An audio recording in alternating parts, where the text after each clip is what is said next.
We just arrived at TownePlace Suites in Savannah on Chatham Road and Highway 16.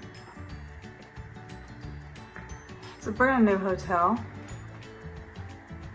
Waze didn't take us right to it, but we found it. It's the only tall hotel right off of this exit.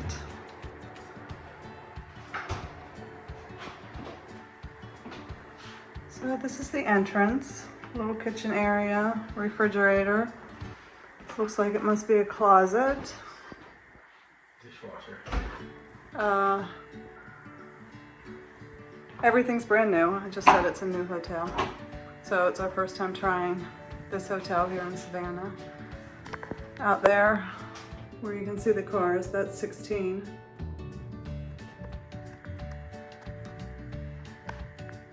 Got the closet open. And bedroom, bed area. Television and a desk. Air conditioning, heat over there.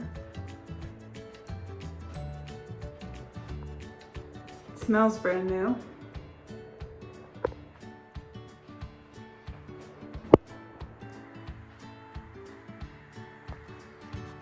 There you go. If you're coming to Savannah, this is just outside. We're not quite into Savannah yet, but we're only 2 miles away.